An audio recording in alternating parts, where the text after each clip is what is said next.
Well, I guess we're live. How's it going, guys? Thanks for tuning in tonight. Unfortunately, it is just myself for the show tonight, so just bear with me. But we have a great show for you. We have an awesome guest, and I'm really excited to kind of pick her brain, just get to know her a little bit more, and let you guys kind of hear her story as well. Her name is Rachel Ravensvale, and if I'm pronouncing that last name wrong, I am terribly sorry, but she is, I'm going to let her say it in her words, what she does. And I think because that's the best way to go about it. But let's bring her on. Hi there. Hey, Rachel, how you doing? I'm doing well. How are you? I'm doing quite well. You can hear me okay? I can hear you perfectly. Excellent. All right. We're already going off good. So, did I pronounce your last name right? Yes. Awesome. All right. I'm always, worried that I butcher names or whatever. But so I'd love to hear out of your words, your own words. How would you? What is it that you do? What is it that you bring to the table for us? I'm a paranormal investigator. With Liminal Shadow Paranormal is my team. Mm-hmm. Right now it's with just my husband and I, Nice. But I consider myself also an intuitive, like a more of a clairaudient empath. Is the wording that I choose to use, which means I can feel and I can also hear the spirits and the energies, the different energies of locations we investigate. So very cool. It's pretty exciting stuff. I love it. Now, I'd love to hear how you got into it, but I'm curious, a lot of people start from the beginning and say, this is how I got into the field. What was it that, not so much paranormal moments, but was there ever maybe TV shows that you watched or, just different genres in that way that kind of sparked your interest in this stuff? Or was it genuine spirit interaction that got you started? I'm curious which one it would be, or maybe it's both. Yeah. I would say that initially the spark was definitely more like spiritual activity when I was a child. I was about 9 or 10 years old. Oh, wow. I think it was right after my grandfather had passed away, and I was at my grandparents' house, and I was staying with my grandma, which I often did a lot. Both me and my sister did. Whenever my parents would like to get away for a weekend or whatever, we went to grandma's house. And so I was over there and staying the night, and woke up in the morning and I went out into the living room like I normally went, and out in the living room there stood my grandfather. Oh, wow. And I was like, wait a minute, you're dead. Right, yeah. It just didn't, it took a second to be like, I can still remember this pretty clearly of where I was just like, what am I seeing right now? I don't know, I'm shocked. So the only thing I did was I kind of yelled for my grandmother, come here, grandma, come here. And she, of course she thinks something is wrong. And so I come there and I said, somebody's standing in the living room. And she goes, and this is the best thing I think, she could have ever done, was that she just made it normal for me. She said, it's just grandpa. It's okay. She said, he comes to visit me. Aww. And he's like, she said, I'll tell him that he needs to go. And so she spoke to him and said, Grandpa, you're scaring Rachel. You need to go. And the only way I can say it is he kind of phased out. Maybe that's the word I would use. Yeah, that's so interesting. yeah, he kind of just disappeared. It just was like, but not like all of a sudden. It was just like, okay, almost like in Star Trek when they beam out, yeah, kind of like dissipated. It wasn't like I saw a beam of light or anything. It just kind of just dissipated is the only word I could use. Sure. But yeah, and then that just, what it did is just actually had me with like more questions, obviously, than answers. And I think then from that point on, I started getting, I guess it kind of opened the door for more things to happen to me. And so that's where I kind of really started like my interest in it. And then it just got, I would say intensified by the fact that, there later on in the years, there was shows where actually people were out doing investigating, and it was like, I want to do that, and it wasn't. And it wasn't until I got here to Tennessee that I was able to actually. I was just lucky enough to find a team that had an available slot that I could join in on, and that they allowed me to join in. So, but awesome.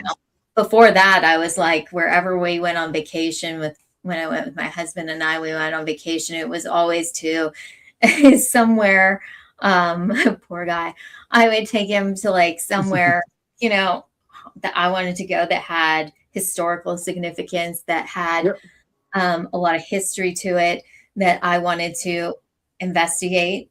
Like if I could get on a tour, if I could get into where they would actually do some sort of like minor investigating, I would do it. So went to places like, obviously I went to like New Orleans and Savannah and to Salem, to even in cities like New York, I would find places where we could take the tours. And then locally, when I was back home in California, we went on to Alcatraz. We went to we went to Winchester Mystery House.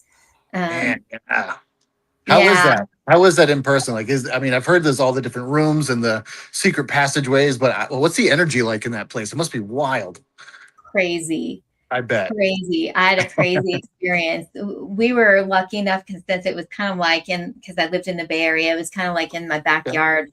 And so to speak. So it was like I had all this, opportunity to go there multiple times. Hello. And so it was, they had basically done an invite to us for those who had kind of been there multiple times. And they said that they were going to beta test like a behind the scenes tour. And I'm trying to do the orientation on my camera, right? Yeah. Hello, everybody tuning in. So go ahead. And so I was like, hell yeah, we're going to go on a behind the scenes tour, because it was going to be something that they haven't in locations in the house that they've never put on like their regular tour. And so I was like, oh crap, we're going, That was so fun. And so we got up to this one room. It was like at the very top of the house. And it was like a very roughly framed in room. There was nothing but like, there wasn't walls or anything to it. It was just beams of wood, all around. And it was empty. It didn't have any furnishings in it.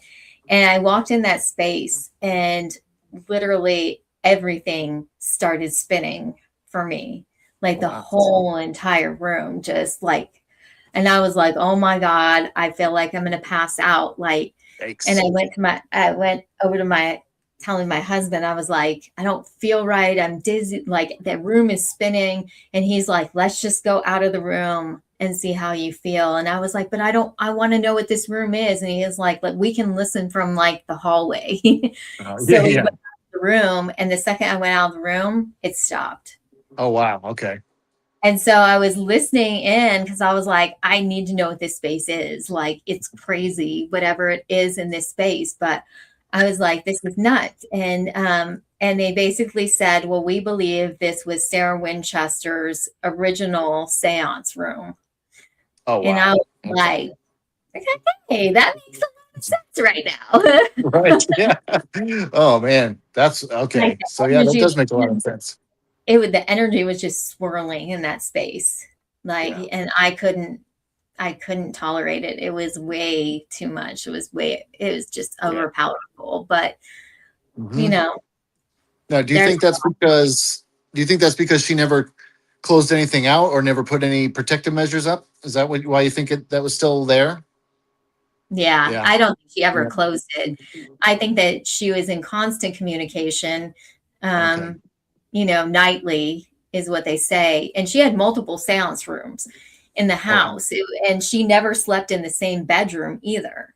Even though they have one room that says this is Sarah's bedroom, she moved around because she was so afraid of the spirits. Like, because she was told that, there was a curse on the family. Her husband died, her child died. And it was after that she started trying to communicate, because she lived during spiritualist movement. Oh, yeah. Like with the Fox sisters and all of that? Yes. Okay. So Yep. she highly believed, and there's encoded throughout the property. You can see different things for the spiritualist movement that they really believed back then. But she highly believed in the spirits, and she really wanted to connect to her husband and her child. And what she was told during the seances was that basically, because her husband's family was the Winchester, they were in charge. They were the ones who made the Winchester rifles, the repeating firearm company. And she was told that because they created this gun, and this gun killed so many people, that these spirits were back for revenge. And they were basically like after her too, because now she was the one headed the Winchester repeating arms company. I'm sure she had a board of directors or something like that back then, because she lived all the way in San Jose, but she was the one who had all the money after her husband passed. And I think he was running the company at that point in time. So she had so much money, she didn't know what to do with it. But what she decided to do was they just continued construction of that building up until the day she died. The day she died, everybody put down their hammers and their saws, and construction ceased, and it had never resumed. So what you see there is how the house was when she passed. So that is very cool. Yeah, You had said earlier that you're clairaudient, right? Mm-hmm. Now, I'm curious. Well, and you also said that you saw your grandfather. Was that the only time that you had a clairvoyant experiences with spirit, or was that something that maybe shifted how you interact? It might have been. I mean, and I think that, and I don't know if you experience this too, but I think that when you're kids, you're a little more closer, I want to say, to that end of the veil, where maybe you don't have so many of your guards and boundaries up. You're more open. And I think that that's probably why I was able to see for a long time. I actually, purposefully, I think, closed myself off from a lot of that because, I was unfortunately in not a great relationship with my ex-husband. And, he just kind of made fun of me and my abilities, and that kind of being sensitive, he called it, like being sensitive is not a good thing. And and so I was with him for a long time, and it wasn't the best of like relationships, not a true partnership. And, I was able to finally get out of it, but, took me a while. I had to go through, therapy and that kind of thing. And then when I came out here to Nashville, that's when I was able to get out there and start investigating. And I had to kind of relearn how to open myself back up. And when I did, it sort of seemed like things changed, right? I've seen certain things out investigating where I've seen shadow figures. Yeah. So, I mean, but I haven't seen he would have been considered probably the holy grail of what I'd love to find, which is this full-bodied apparition, right? Absolutely right. Yeah. But maybe, it was in his home and I was grandchild, and, there might be a safer way to, show yourself. That makes sense. Anybody, so. Yeah, who better than to come to your granddaughter, who loves you and is accepting of you and things like that, Exactly. Yeah. And you're in his house, or what was his house, and, in a space where, it was okay for him to come around and speak to my grandmother, because if my grandmother was experiencing him all the time, then, that was what he was used to doing as well. So. Now, is your grandmother just as gifted as you are when it comes to this stuff? I know you said that she kind of nurtured it, but yeah, the funny thing, I was talking to my dad recently, and I was asking him, because I really wanted to know if this was like a true memory I was having, or like something else. And I said, I don't know if you remember when I was little, and if I ever told you about the experience of seeing, Grandpa. And he was like, oh, you did. And you told me right after we came and picked you up, and you told us everything. And he's like, and he was like, I don't know if you remember. But he was saying, because it's his mom and dad. And so, and he was saying, Grandma used to talk to me and saying that she was seeing spirits that were coming in and out of her closet all the time. Okay, and I was like, what? And then I was like, wait a minute, maybe and then it kind of jogged a little memory about her telling me that same story. Yeah. Yeah. I just see that too, about that. Is it Nicole that was just saying? I saw that where she said she saw her father's apparition. Yes, so, she dropped that comment there. Yeah. Let's see. Let's see. Oh, yep, there it is. I was able to see my father's apparition. That's pretty rare, I think. Yeah. It's fast. I mean, much to your credit. I mean, I think that, with her father and with your grandfather, like you said, you made a great point about them being comfortable and in their element. And, it's almost like a lot of things work together to be able to facilitate that love and that ability to see them, in my opinion, that's what it feels like to me. Yeah. And I just know all the time that grandmother, she and I was her first grandchild, and so we have a special connection, and anywhere it's crazy. Anytime I get a reading or anything anywhere, everybody's kind of she's always there. She's always the first. She'll even come to she came to this one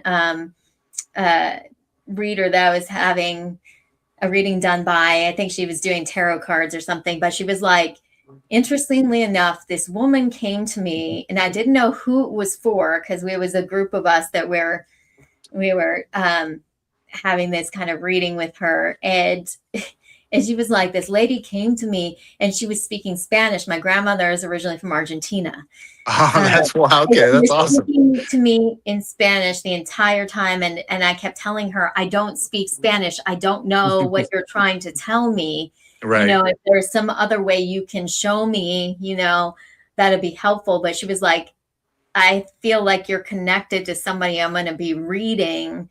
And, and she was like, and I was the first person she was reading, and she was like, it's you. I know it's you. Yeah. And that was like, yeah. That's me. Yeah. That's my grandma. Oh, that's awesome. I love her. She's always around. I feel her a lot too, I Yep. get used to like feeling what her energy feels like, and I just know she's around. That's awesome. I love that she was, very much supportive of that your grandfather was there, and that she was like, no, no, no, it's okay. I'll talk to him. Like I like that she was like that. Yeah. That and I like the fact that she made it normal. It wasn't like Yeah, you're 100%. crazy for seeing something like that. And I think that I think if a lot of it more adults would be that way, and just like when their kids are saying like I'm Hmm. seeing things, like Yeah. really believe that that might be a possibility, Right. you know Yep. because I do think that is often the case. I agree. And it'd be interesting. Like, my daughter is 16, but she's getting more into trying to figure out her own gifts and abilities and stuff. She actually did a reading for me the other day. And she's like, I feel like I'm making it up. And I was like, even if you feel like you're making it up, just go for it. Because chances are, it's gonna hit. And it did. It was wild. But interestingly enough, I think she's only started to get more into that as she was gotten more into her later, more teenagers years. Yeah. But I wonder, and I never discouraged any of that, but um, I wonder if she was doing it then and I just didn't pick up on it because I wasn't doing it when she was little either. Yeah. But I Right. think you're right. I think we need to nurture our children to let them know that this is more normal than it is anything else. It's everybody has this ability, I think, in my opinion, and I Yeah. think nurturing that's a good thing. So Yeah. I'd love to really talk about is it Liminal Shadow Paranormal, right? Yes. So Yeah. how did that get going, and who is a part of that team? Right now it's just me and my husband. That's I've great. had been Yeah, I've been on a couple of different teams, and unfortunately sometimes it's has something to do with personalities or schedules, or whatever the dynamics are. It's just better that way, because then the two of us we can go someplace, we can take off tomorrow and go and do it. It's not Exactly. Yeah. having to. But we do a lot of collaborating with a lot of different teams, because I think it is important to get I think different perspectives from Yep. different approaches that investigators have, because I think we can learn from that, because Yeah. I think everybody does it a little different. And then also I think it's great to like just talk about those experiences that we have amongst each other, because then it could be like, well, oh, okay, that you had that experience. Wow, that's awesome. And it might help us figure out some Right. answers to questions that we have. Yep. And I think truly that, much to that kind of what you were saying is like maybe there's a spirit at a location that is more comfortable with women, or they're more comfortable with men, or maybe they're more comfortable with a certain age demographic. Like I know people that do paranormal investigating and they're in their 70s, and there have been other people or energies at that location that are kind of more in that demographic that feel more comfortable talking to them than they ever do me, or maybe some younger folks on teams, or even younger people. There's one location I went to just recently where there was a little girl there, and it was a kids group. It was the first time we ever had kids at the investigation, and you wouldn't believe the activity we got. It was Yeah. wild, more so than ever before. So, and Yeah. I like learning from others as well. I think that's a good thing. So I'm glad you guys do Yeah. that. Yeah, it's a great thing. I mean, we've learned so much, and just because we really set the intention that this year was going to really be like one where we Mhm. are just going to dive in and do investigations with other teams, and just really learn as much as we can from them Yeah, too, and get to see many more locations that we wouldn't have been able to see alone. Unfortunately, it is yeah. an expensive hobby to have.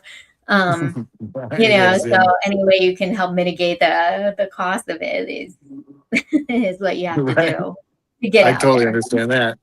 Now, is Yeah. there ever a location where you investigate it and you're like, you know what, I am never going back there? Like that is too much for me. Like whether it's energetically or spooky or both. I haven't been to a location yet, and I don't know. Maybe I should knock on some wood knock on, sometime. yeah, I'll knock on my wood. Knock on my. Because it's like Yeah, I've had, pretty good experiences almost Nice. everywhere we've been. There was probably the one location that I would say was not didn't like scare me, but it was intense. Okay. Was at Brushy Mountain Oh State man, Penitentiary. I've always wanted to go there. Always. Like since I heard about it, I looked a little bit. I think there was like YouTube stuff on there, and I Yeah, was just like, that place looks unfriggin' real. it's pretty crazy. It's I pretty bet. crazy. I've been a couple times. Yeah, and the last time I was there, I had an experience in like one of the buildings that they call the building the hole. The hole is technically on the bottom floor of this building, but in the Okay. upstairs they had it where they would do like the inmates would do laundry. So we Awesome. kind of started the investigation at that building in that spot, and it was like right from the get go. Um, I was like feeling like I was like, something's in that corner. And I don't know what it is, but and I was telling, kind of the friends we were investigating with, and one that she used to be part of the team I was on, and she and I were together, and we had similar experiences a lot because we're both, kind of have an intuitive gift there. And so I was like, I don't know, but I'm feeling something. And she was like, yeah, that corner, right? And I was like, yeah, right there. And she was like, yeah, it's intense. And then all of a sudden it felt like it was not, I didn't feel like a presence on me, but I felt like real heavy, like on my chest, like I couldn't catch my breath. Like I was like it was just Yeah. taking everything for Yeah. me to try and breathe. And that part was kind of freaking me out a bit. So I was like, my husband was there, and I was like, I can't catch my breath and I need to get out of this space, and I got pissed at Yeah. him because like he wasn't taking it as seriously as I wanted him to take it at that moment, because he wanted to stay and still Right. investigate because they were getting a lot of stuff coming through. And so I was like, well, I've got to get Right. out of here, and as soon as I got out of that space Right. too, and I got out into the courtyard area and was able to kind of ground myself, then it was like, it got like I was able to get that energy to just get off me. Is the only way I could say it, because that's the way it felt. It just Yeah. felt like the intense pressure. And I was like, back off. Yeah. Yeah. Right. Boundaries, guys. Boundaries. Jesus. Yeah. Exactly. Well, and Brushy Mountain was you said it was a prison, right? Yes. A So very yeah, I mean that's For the state of Tennessee, yeah, it was one of the main prisons for a lot of years, from like I would say from like I think it's the late 1800s till I think holy they cow. closed it down. I want to say they closed it down maybe in the 80s. Oh wow. Okay. So it was, a good, at least close to 100 years as a prison. And the prison was actually it was built by, a lot of it was built by the prisoners themselves. Oh man. So they used kind of slave labor, like use the prisoners Oof. as, yeah, yeah. That's And intense. unfortunately, some of back then, the world wasn't a great place. And if you were just in for a misdemeanor crime all the way up to killing someone, you were thrown in the same place, right? Right. And sometimes they would also be throwing kids there that were, young juveniles who, Yes. were getting into trouble. They'd put them in with these criminals, and it just wasn't a good place for anybody to be, but, let alone that. So, in the space itself, like I think, I believe a lot in what they call stone tape theory, place memory. Yes. Uh, Yep. I'm glad you said that because I so was going to pick your brain about place memory, but yes, yes. So I think that there's a lot there besides like what we see today, which is the prison, right? Yes, that building is going to hold a lot of energy and a lot of energy for a reason. But the land itself, I think, holds a lot of energy before the prison was even there. I think that the area, you know, being so close to kind of the Appalachian Mountains, that's a whole vibe in itself. But then, you know, it being, you know, Native American. Oh wow. There. So I think that when you're at Brushy, there's so many layers like that you're going to encounter. So I always try to impress on people, especially if they're kind of maybe first investigators getting out to a location, or even just novice, like, you know, people just wanting to experience things at haunted locations, to take heed that they may not, what the building they may see today is not representative of what energies may be there. Because because I think that every place has a history, right? It's got, absolutely.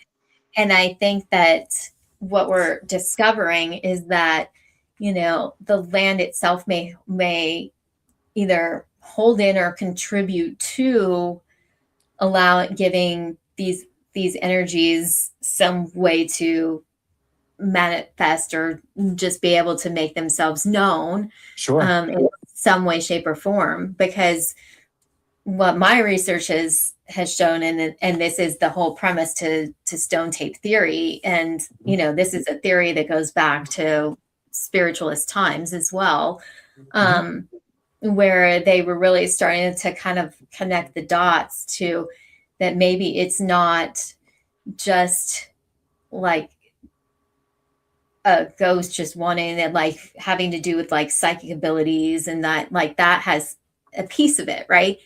But that there is so much more to it. It could be that the rocks, like limestone is a big one, granite, quartz.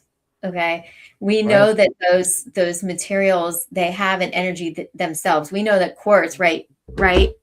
Our phones have quartz in them, right? They store energy.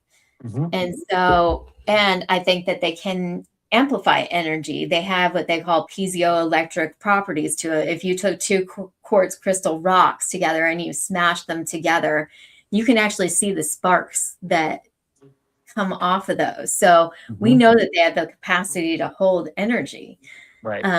So it's kind of like, okay, you have that, and let's just say on the land, you may have a foundation that has limestone or granite, which has some quartz in it. And then you also, let's just say you have a spring of running water. And so now you have two ways that the energy can be stored and or amplified. Interesting. So if you've got that, and then you've got this layer of history, let's just say the Civil War took place on the land, and now it's the whole trauma of those energies can be like just trapped, like in a playing back like a residual haunting, right? That it kind of gets like the stones themselves can record the energies and then play it back. And so those are some of like the theories that have been around literally for a couple 100 years, and I think we're just starting to delve back into and rediscover them, that like maybe not every haunting is a true, like, you know, active haunting where there's like, you know, a spirit of a person standing there in front of you talking to you. Yes, that might be some part of it, right? But the other part of it could be that there could be a residual haunting happening as well. So you may have multiple layers of things going on at the same time. That's why. Okay, yeah, that makes total sense. Now, do you feel like you know, with residual hauntings, that it truly is just a playback of a moment, or do you think that there's in any way that you could actually communicate with the energy that's going on there? Does that make sense? Yeah, and I think that if there are, I think you can have both happening at the same time, where you can Okay. actually, there might be, some, spirit that is trapped there and does want to communicate with you. But then at the same time, you could be having energy where it's just like playing on a repeated Mm. loop. Yep.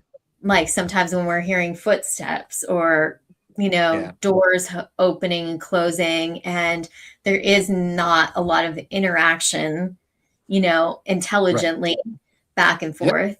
Then you might say, oh, okay, this may be more of a residual haunt, especially if you're talking to the people that maybe either live there or work there or whatever, and they Right. keep saying that they're experiencing them, and you can kind of notice that there's a pattern to it. Then you're like, maybe that's more than just something intelligent trying to communicate to us. Maybe it's has a residual component to it. Yep. That makes sense. And then on top of the amplifiers, or the things that might be storing that kind of record, right? Mm-hmm. Yeah. That's cool. Yeah. There's a lot of different also energies that we can pick up doing paranormal investigating. And I'd like your opinion on this. There's people that talk about the residual hauntings. There's people that talk about more intelligent hauntings. There's things like poltergeists. There's things like shadow figures. Now, do you find that a poltergeist could maybe be confused with a spirit that might just be mad that you're in its space? Just be like, hey, get out of my bar. This was my area, and now you're intruding on that. Or because there's some also people that think that a poltergeist is more manifested. Like, where do you feel about that? Yeah. I mean, it's a tricky situation. I think sometimes poltergeist activity may be I know, right? caused by a human themselves that is still alive, that don't Right. understand that they have like maybe like a teenager is a good, I think, a good example of what a poltergeist may be, that they may have some PK, which is, psychokinesis or telekinesis. They have some way of that they're just, angry or whatever, and they don't have an outlet of how to express themselves. And so it may come out as poltergeist type Okay. activity. That's one piece of it. The other piece, it could be, just an angrier energy, like that doesn't want you in their place. Like, that's the thing with the paranormal, right? Like there are a multitude of answers that come through, Sure. yeah, at the I'm always curious about same people's time. thoughts on that. Yeah. Yeah, I think that there could be it really can be just location specific, person specific. It's like, what Mhm. are the right what are the right factors for it? That's true. Yeah, a lot of variables that kind of go into certain things that make you know spiritual activity happen, right? Yeah, yeah, Yep. Yep. absolutely. Now I'm curious too. With how long have you been doing the actual investigating? I know you said that when you were 9, you saw your grandfather, and then maybe you kind of didn't do much. Is that right? And then you kind of got Right. back into it. So how old are you when you really started getting back in, like diving in head first? It hasn't been that tremendously that long. It's Yeah. been Okay. since like 2022. So, Okay. Great. That's cool. And mhm. was it always just you and your husband? I know you said you had worked with other teams, people, Yeah, but was it always just kind of you and him? I was on a couple of teams.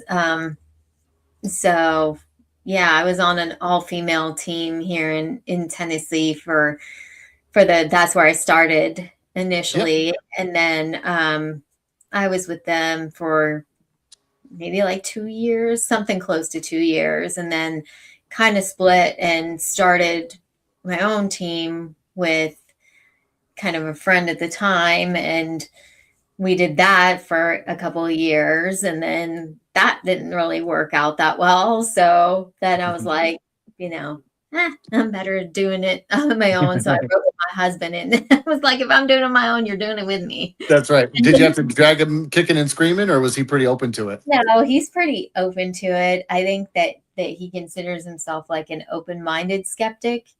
Like Yep, that's he great. wants to have an experience. He hasn't had like what he would claim, proof, but there's been things that are harder to explain for him, like For especially sure. when we capture things on camera, or EVPs are a big one, like because they'll be like, I know who's in the room with us when we're doing the recordings, and like we're getting this other voice, and apparently, like, I might hear it, not everybody else is hearing it, until we go back, like, a couple days later and replay it on our recorders to go through the evidence. And we're like, sometimes you'll hear me like, did you hear that voice? And it'll be like, no, people will be like, no, I didn't hear anything. And I'm like, but I swear I heard a whisper just say, X, Y, and Z, whatever to me. And I'm just like, okay, but then it'll be there and you can actually hear the voice. Like we've gotten some really good MVPs. And I think still have one on, I think it's on the Instagram right now. At Harriman Hospital, there was a room full of us that had this experience. It was an old hospital in Harriman, Tennessee, and I think it closed. It closed relatively recent, like within the past 10 years. So, no kidding. So it's still pretty up to date then, yeah. Yes, yeah, still looks like hospital that people could still be being taken care of there. Like they still had hospital beds and a bunch of the equipment and all that stuff is a lot of it's still there.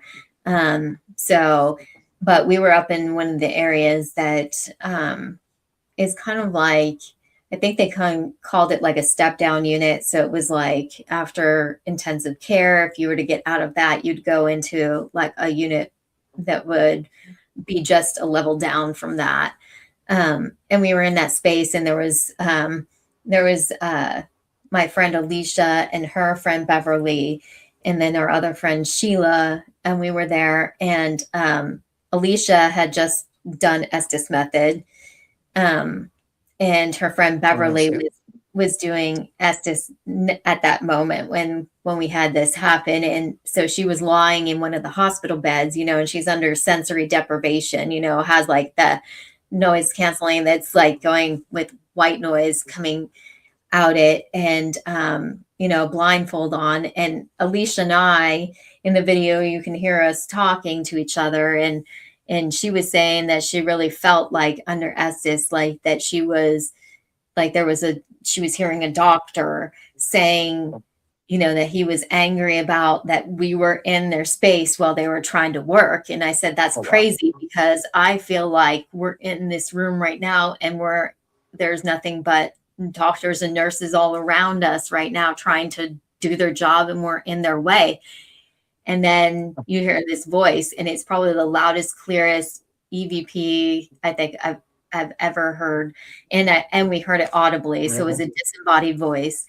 And it says, I see you. And after that, you hear me say, unfortunately, you hear me say, what the F, and then at the same time as I'm saying that, because it really sounded like it said it right in my ear. It was so loud. But the interesting thing, at that same time when it happened, our REM pods were going off. We had a paranormal like tripwire. It was going off. So all of the equipment was going crazy at that time that it happened. And everyone, Alicia and Sheila, who weren't under Estes, right? They heard it like it was in their ear too. But Alicia then grabbed my hand because she thought maybe it was coming out of Beverly for some reason. And she pulled me on top of Beverly. And then you hear like, it was just utter chaos, because then you hear Beverly scream because she didn't know anything that it was going on at the time. So this all happens in this video that's like literally like 30 seconds or something. But it was wild, because, and then like afterwards, because like initially thought, like in the moment, like it was saying literally, I see you with my eyes, kind of, I see you. But then I thought afterwards, well, maybe it's trying to say, this is the ICU, and we're Oh, trying to yeah. work, and we're trying to No work, kidding. because that's what we were Yeah. talking about in that moment and feeling in that space. So it was like nuts. That is nuts. I mean, that makes so, like, it's so crazy. I mean, like, thinking that, like, I see you. I mean, you would think that, let's say, yes, I physically see you with my eyes, but you make a great point. You're in a hospital, in the ICU. There's a lot of hectic things going on, especially with what you felt. Like, that's cool validation. Like, holy shit, that's awesome. It was crazy. It was crazy. I mean, I've heard other like disembodied voices like that, but usually they're very soft, and sometimes you can make Right. out part of what they say. Um, sometimes you can't. It's kind of like they're very whispery and just Right. very Yeah. soft. But this one was like loud and clear, like, hey. Yeah. Yeah. Get out of my Get out of workspace, damn it! here. I'm trying to save lives. Yeah. Yes, exactly. And that's Unreal. exactly the crazy thing, because that's what we were feeling. And that prompted like me to think from like that point forward. I kind of like was thinking, okay, so, are they existing in a reality that is parallel to ours? Okay. Yeah. And then at certain places, like let's just say Harriman Hospital, Mhm. um, there's a factor that could be there, like maybe there's some sort of limestone foundation or coarse foundation or something, and Yeah. it's holding the energies there or amplifying them. Um, and so, and then you get on top of that intuitive people that go and investigate in these spaces. So now you have these perfect conditions for this activity to happen, right? Right. And Absolutely. maybe that's where we say the veil is thin. So is the veil like thin Okay. in a place like Harriman Hospital? Um, because and are we just intersecting somehow that veil where we're each, we're each having, like I often ask now in the when I'm on investigations, can you see us? You Right. know, Yep. can you see us? Because like we want to see you, but we can't see you. If there's Right. a way that you can show us yourself, like, if you need more energy, like let us know. Like we're just here trying to communicate with you, because Yeah. there are times that we do see or hear you or feel you, and we just want to know. And that is one of the questions I will ask, and the other is like, what time period is it to you, Right. Yeah. right? Yep. Because then I'm wondering, like, if they're still in their time period just along our time period, and they're paralleling, right? Right. Yeah. And then occasionally we intersect, and it's like, okay, maybe like this is the place where we can get some of those answers, you That's know? cool. Yeah. So Yep. it kind of shifted the way I think about asking questions. Like, because before it was kind of Yeah. like asking the same old questions. What's your name? Well, Like, yeah. Yeah. Right. you Yeah. know, How did you die? That sort of stuff. Yeah. that's one of the things I don't like to ask, because, like, that might be a touchy subject to some people, like, or some Yeah. Could spirit. be. Yeah, could be a little triggering for those, that maybe had died in tragedy or whatever. Right. Right. Yeah. So it might be like, much more of like, what did you do when you were alive? Kind That's of good. Yeah. yeah, just shifting, how I investigate a little bit, and that, maybe that'll prompt us to be able to get more of the answers we're looking for. I think that's perfect. And I think that, honestly, I think more people should take that approach. Like, break some of the walls down a little bit and just treat them exactly what they are. They were humans, whether they were, in their physical bodies once. Just because they're in a spiritual body doesn't mean, they're not still people, right? Right. And So who's to say, are we, and this, I'll call it, this is what I call the others theory. I don't know if you've seen that movie, The uh, Others. I don't think I have. I'm going to look into it Oh though. my gosh, now I might be giving it away. That's all right. That's all right. You have to see it. Nicole Kidman, great movie. Okay. But what has me thinking, and I call it the others theory, because of like, well, do they see us or do they perceive us as ghosts? Right. Like Yeah. we perceive them as ghosts, but Exactly. to them, do they feel like they're still very much alive Right. and just living on their own, like in their own timeline, in their own space? That's very fascinating, you know? So it's kind of like that's why I'm like trying to ask those questions now to Right. kind of Kind of, like, because I think that they are around us all the time. I agree. Um, Yeah. and because there's so many people even like that don't do what we do and go into these places and investigate, but that have had experiences.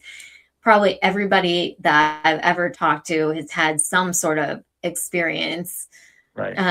in some capacity that they can't explain. Exactly. And, Yes. Whether that's with a loved one or in a location, Mm-hmm. it's just that yeah, it's just what I feel and believe doing what I Mm-hmm. do and what I'm doing and what I know to be true. So Yep. I feel the same way, you know, and it's funny because I've talked to people that are, you know, the most diehard skeptics. They do not believe in anything. Like once you die, the record stops. That's it. But you know, they'll say something like, "Oh, the weirdest thing happened the other day," and you know, me knowing what it is, I'm like, you know, that was a spiritual thing. But I don't want to say it because then they'll never believe it anyway, you know. yeah, But you know, it's funny to me, and I do think that things happen like that all the time. Some very impactful, and some very subtle. You know. yes. Yeah. I think for the And what? most part, they can be very subtle because I Yeah. think we're not remembering. I think that we think like when we're investigating that they're going to respond to us like if they had a physical form. Um, Right. but they don't. Like, and Right. then you have to think like, how are they communicating if they don't have a body? Right. Right? How are Yeah. they don't have a voice to voice, like how are they then speaking to us?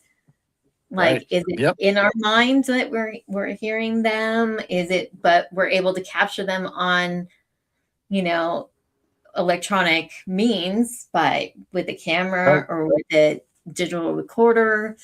Um, Hmm. so there are a lot of questions that keep remaining unanswered. Absolutely. Maybe there's something to the fact that maybe we're not supposed to know until we cross over. But Yep. I'd like to have more of the answers now. I But know. I know. You but know, it's that's what fascinating that you said that. yeah. And that's Sorry, but I just. that's one of the other things I asked too in the question. And this is another movie that had me thinking that maybe I would ask this question to see if it's true or not. But Yeah. I will ask them: are there any rules for the dead to communicate with the living? Ah, And that interesting. Okay. and a couple of times I've gotten a yes. And then Interesting. when we get a yes, it's like, can you tell me what those rules are? No. No. Yeah. Like then why even bring it up? God damn it. Yeah. I You know. know. But what It's had so me funny. It's think almost of like they that, got the dangling the carrot. You know. It's like ah. yeah. And what had me think of that is funny enough is the movie Beetlejuice, right? Because they have the Oh handbook yeah. for the recently Oh my. deceased. That's right. Yeah. I wonder if, because it just seems like, that they're holding back and that Right. there's maybe certain places or certain ways they can communicate, but they may not be able to give everything to us. And I've actually asked some other mediums who say that that is exactly true, that when they communicate with like spirit guides, that they will tell them they can only tell them so much and they can only give Yeah. them so much of what the other side is like. And that there's there's reasons for that. And, you know, That just kind of blew my mind a little bit, honestly, because no one's ever put it to me that way. But I've done many, many, many readings, right? And there, people's loved ones will say things like, "Look, don't be in a rush to join us.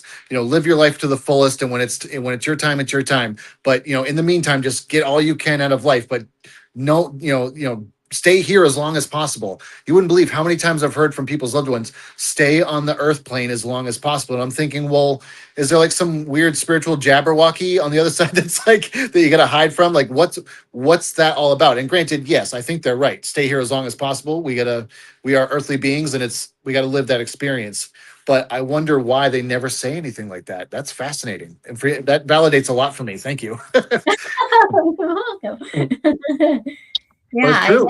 They leave that part out, and that is very interesting. Mm-hmm. And because I had that, I think that if we maybe knew that there was something on the other side, which I think a lot of us, I know for myself, I just know, and I don't know, how I know, I just know. Right. That's the only way I can put it. But if we knew that there was another side, maybe we wouldn't take living every day like, it was our last and living life to the fullest. If we knew that there was something on the other side, like, right? Because then we might be like, oh, well, this life sucks and I want out, because I know there's no place to go. It's like, no, you gotta be present, live in the moment. Like, oh.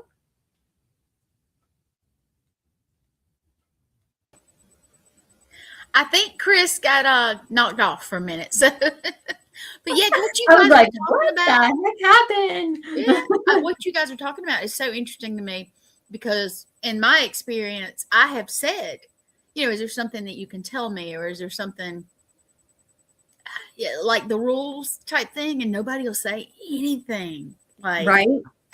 I'm like, okay, there has to be a whistleblower spirit out there somewhere now. Come on.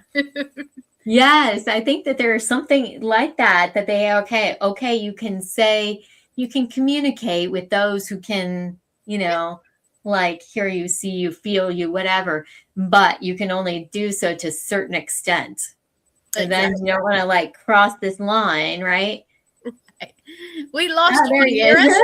Oh man, that was me. I'm sorry. My said like signal lost. I'm like, well, what are you talking about? Like my internet's fine. All right. I'm sorry. I'm gonna pop back out. So where were we? Sorry about that. She was just saying that was pretty interesting. Gwen was just saying about how she had that same experience where she's like, if there's something they're not telling us, like, because she's had that same thing where it's just like, wait a minute, you're only willing to tell me this much, but like, why not tell me it is like, she's like, oh my God, that makes so much sense now. Right.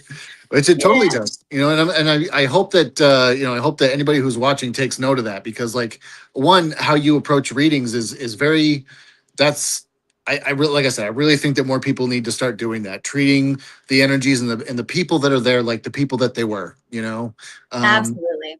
And also it's like, if someone's from the 1800s, let's say, and they see all these light gadgets, they might be like, what the hell is that? I'm not touching that. That thing scares me. All the time. I try to explain to them. Yep. That's exactly, I was just going to say that's exactly what we do. So like first and foremost, before we investigate anywhere, obviously we make sure that we're walking in our intention, right? To communicate is all we're walking in. We want to communicate. We want it to be positive. We don't want to communicate with any energies that, are outside of that. We just want to connect with energies that are positive and that want to communicate with us. We're not going to force you to communicate.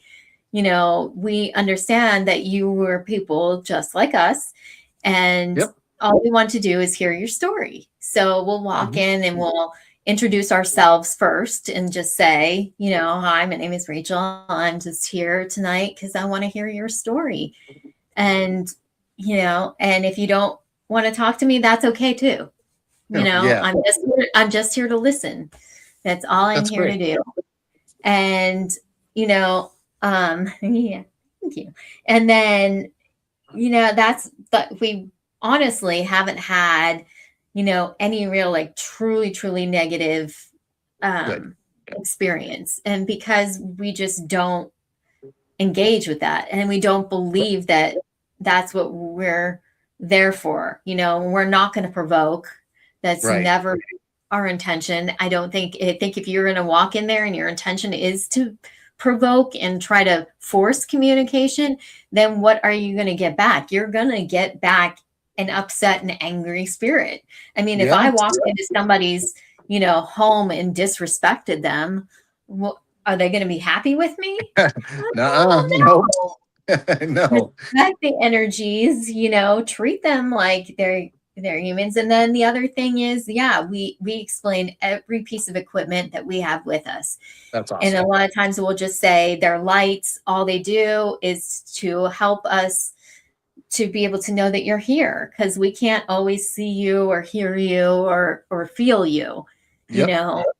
Sometimes if you come real close to our energies, then we can feel you, or this person might be gifted and they could see you in their mind, and that might be a way that you can communicate with us. Or there's equipment here that's all it is. It's not going to hurt you. It's not one of our most popular, and I think equipment that seems to be a hit no matter where we go is the dead bell. Oh yeah. Yep.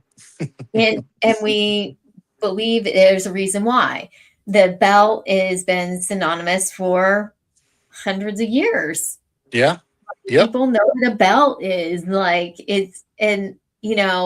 whether they're actually I don't think they're actually pressing the bell. I think their energies come because it puts out an EMF field, and all their energies has to do is come in contact with that field to get the bell to ding. And so, that's what we explain to them. If you come close to it, you'll be able to make it ring, Yep. And so, I mean, it seems like that seems to work to get them to use, the technology too. And that's also a great thing too. I mean, I think that like you said, the bell's been around for a long time, and anybody, regardless of the past or the present, is going to know how to work a bell and just ding it, So Exactly. being more intelligent and practical in the approaches to get them to be able to communicate with things like that is that's smart. That's clever. I like that. That's cool. Yeah. So, we are getting close to the end of our time, but I would love to just have you tell people what projects you have going, and how people can find you to get a hold of you for anything that you offer. Yeah. Oh, there's a bunch of ways you can reach. So I'm on Facebook, Instagram, as my name down below, Rachel Ravensvale. I'm also, you can connect through Liminal Shadow Paranormal. I'm on there as well. And also on TikTok that way, Liminal Shadow. And I think it's under TikTok, it's Spooky Rach, I think it is. And then I'm also have a podcast as well with my co-hosts, Katie and Haley, which is the Hallowed Hearth Podcast. That's awesome. So we're on there.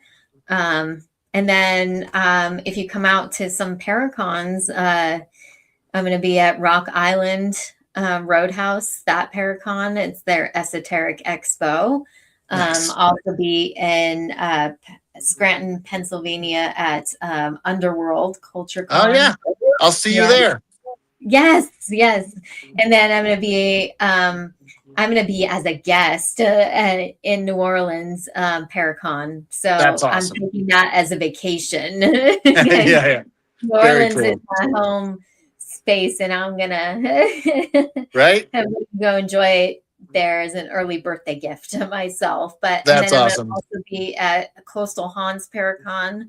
Yep. So be there. Trying to think of anywhere else like this year. Oh, yes, I'm supposed to be at. We're going to be doing an event where the girls from the Hallowed Hearth, we're going to be hosting at Oh gosh, what's it called now? Oh, I'm trying to blank. Oh, it's the Haunted Pine Lawn Manor in Illinois. It's a newer kind of location, but it's very, very active. And we're going to be doing it on Halloween itself. They're going to be hosting a little pop-up Paracon. Yeah. And so will be family friendly. And then it'll shift to that night will be an investigation that we'll be leading. Very so cool. That's on October 31st, and tickets are available for that. So that's awesome. Yeah. I feel like we only scratched the surface. I feel like I could talk to you for another 3 hours, which is always good. Right? It goes by so quick, unfortunately, but fortunately, but unfortunately, right? But it has been an absolute pleasure to talk with you and just kind of to learn from you. And I have learned a lot. I think if you don't mind, I'm going to adopt some of the practices that you talked about because I think it's so crucial. And sometimes I go into these investigations and I just let whatever comes to me as an empathic person myself. But some of the more investigative stuff and the more explaining and just kind of getting to that level, I'm ashamed to admit I never really kind of put it in that way. But I'm going to start doing that, and I thank you for that. So yeah, absolutely. Learn from Rachel. She's smart. She knows what she's doing. Thank you. No, thank you so much for being on the show. This has been a blast. Yeah, thank you. Absolutely. I really enjoyed my time. Good. And check her podcast out. Check everything that she's doing. Hit her up for anything you need. And Gwen, if you want to pop on, we'd love to have you back. Oh, that'd be awesome. Hey, guys. Interesting conversation. I'm always in the back listening, of course. That was great. That was a really good show, I think. That was awesome. So it was. And I have to agree with Rachel. I've investigated last year. I've investigated from Wisconsin to South Carolina and back at all kinds of locations. And I usually use very simple equipment, like just me and a couple of little simple things like a flashlight. Now, I do like my spirit box. I'm guilty. Love it. Estes method is my thing. I'm one of those people who gets it. You can do it. And some people can't. So, but I got to agree. I walk in and they're people. They're just on another, I'm going to say frequency than us. So. That's a great way to put it. Yeah. We can contact them and I treat them and I walk in and respectful and it's all about the intention and that kind of thing. I totally agree with you. I think one thing that really kind of blew my mind is when you were talking about them seeing us as ghosts like that. That's a cool, there's something to that. I think, maybe sometimes when you hear like a disembodied scream, it's because they saw us. Like if we saw them and we scream, oh my God, it's a person, and they're like, oh my God, it's a ghost. Like, I don't know. It makes me wonder, Check out that movie. Check out The Others if you haven't seen it. It is such a good movie. Do you know where it's streaming on? Is it like Netflix or Hulu or anything like that? I'm not sure. I'm sure it's probably somewhere. Yeah, if you look it up. Yeah, I'll check it out. Yeah, just check it out. I know it's out there on one of them. Everybody has all these. We can find stuff. I know there's so many streaming. There's bound to be something, right? Oh yeah. I'm definitely gonna check that movie out. Probably even get it, maybe even on Amazon Prime or something like that. Yeah. Yep. I bet you could. Yeah. Nice. Yeah. So Rachel, I have a question because if you said it, I missed it. What day is your podcast on and what time? Oh, it's on Thursday nights. Thank you for asking. At 9:30 Eastern. Very cool. And how did they find it? Oh, sorry, 9 p.m. Eastern. What am I thinking? It's 9 p.m. Eastern. They can find it on YouTube, or we have it on. We always post the link on our Facebook page on the Hallowed Hearth Podcast. Okay. Awesome. Yeah. I will have to. I'm busy, but I will definitely try to check it out for you. Yeah, that's Chris. I'm a little bit busy, but it's okay. I will check it out. Busy is good. Busy is good. Busy is good, right? Well, we support others. I mean, even if we have one at the same time, we still support them. So that's how we absolutely. Are. Yeah. So, hey guys, good show.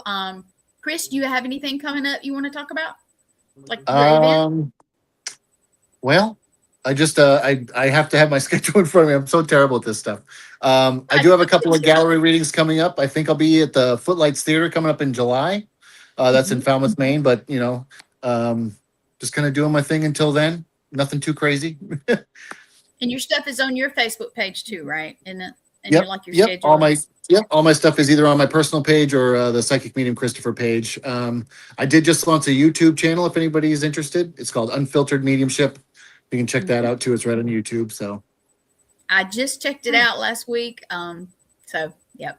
Some people don't tell me, even though I'm their producer, they don't tell me things they do. that's not true. I totally told you.